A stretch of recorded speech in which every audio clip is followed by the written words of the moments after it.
सभी को जय यीशु की। मैं दीपा एक बार फिर इस नई सुबह में एक नए जोश, एक नए उत्साह, एक नए प्रोत्साहन के साथ और प्रभु के वचनों के साथ आप लोगों के सामने हाजिर हूँ। आइए हम बाइबल से आज इस नई सुबह में कुछ और सीखने की कोशिश करते हैं। जब हम यूहन्ना की पत्री में जाते हैं तो यूहन्ना की पत्री के 5 नंबर अध्याय में हम 38 वर्ष से पड़े हुए रोगी के बारे में हम पढ़ते हैं। अगर हम उस 5 नंबर अध्याय में हम अध्ययन करते हैं तो उस अध्याय में लिखा गया है कि 38 साल से एक व्यक्ति जो एक बीमारी में पड़ा हुआ है, वो यरूशलेम के फाटक के पास बैठा हुआ है। उस यरूशलेम के फाटक के पास एक ऐसा कुंड है जिस कुंड के आसपास अंधे, लंगड़े और अलग अलग प्रकार की बीमारी से ग्रसित लोग वहाँ बैठे हुए हैं। कहा जाता था उस कुंड के ऊपर परमेश्वर का एक स्वर्गदूत एक नियत समय पर आता था, और जब भी स्वर्गदूत उस कुंड में उतरता था और पानी हिलता था, और जो भी व्यक्ति उस कुंड में सबसे पहले उतरता था, परमेश्वर की ओर से उसको हर प्रकार की चंगाई दी जाती थी।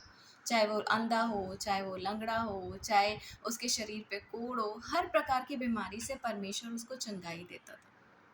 लेकिन वहाँ वो व्यक्ति बैठा है जो 38 साल से बीमार है। वो व्यक्ति अकेला है। वो व्यक्ति ये सोचता कि हर बार, हर वर्ष, हर समय पर ये सोचता था कि मैं जाऊँगा अपनी खाट उठा के और उस पानी के अंदर जाकर उतर कर स्वर्गदूतों के उतरने के बाद जैसे ही मैं जाऊँगा मैं चंगाई प्राप्त करूँगा। लेकिन वो व्यक्ति दुर्बल है, उसके अंदर ताकत नहीं है। उसको लगता है कि कोई आए, मेरी हेल्प करे और जाकर मुझे उस कुंड में सबसे फर्स्ट जाके उतारे और मैं चंगाई प्राप्त करूँ। वो लोगों के ऊपर अपनी उम्मीद लगा के बैठा है, लोगों की ओर निहार रहा है कि कोई मेरी हेल्प करेगा। लेकिन अचानक जब हम यूहन्ना की पत्री के 5 नंबर अध्याय को पढ़ते हैं तो अचानक उस वक़्त यीशु मसीह वहाँ आ जाते हैं और यीशु मसीह उससे प्रश्न पूछते हैं, क्या तू चंगा होना चाहता है? तो वो कहता है, हाँ, मैं चंगा तो होना चाहता हूँ, लेकिन मुझे इस कुंड में कौन उतारे? क्योंकि जब तक मैं उतरूँ तब तक मुझसे पहले और कई लोग उतर जाते हैं।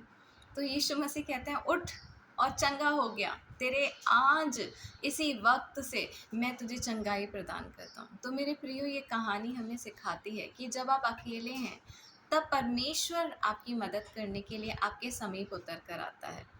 पर याद रखें, आप लोगों की ओर ना निहारें, परमेश्वर की ओर निहारें, क्योंकि वो खुदा बाप, उसने हमसे इतना प्रेम करा कि अपने इकलौते पुत्र को हमारे लिए बलि होने के लिए संसार में भेज दिया।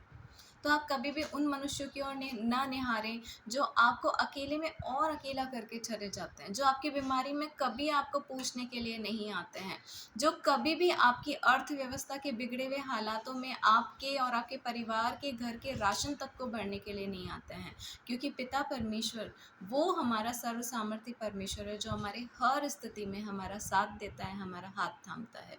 तो इस 48 साल के पड़े हुए रोगी के चंगा होने का कारण ये था कि यीशु मसीह उसके जीवन में आया और यीशु मसीह ने उसके जीवन को छूकर चंगा किया। तो आज आप भी किसी और की ओर ना निहारें, आप परमेश्वर की ओर निहारें और परमेश्वर की ओर उम्मीद लगा कर बैठे हैं, क्योंकि इस संसार की सारी चीज़ें मिथ्या हो सकती है, लेकिन परमेश्वर का साथ, परमेश्वर की चंगाई, परमेश्वर की बरकत कभी भी मिथ्या नहीं होती। इसी उत्साह, इसी प्रेम के साथ मैं दीपा एक बार फिर जल्दी मिलूंगी। तब तक सभी को जय यीशु की।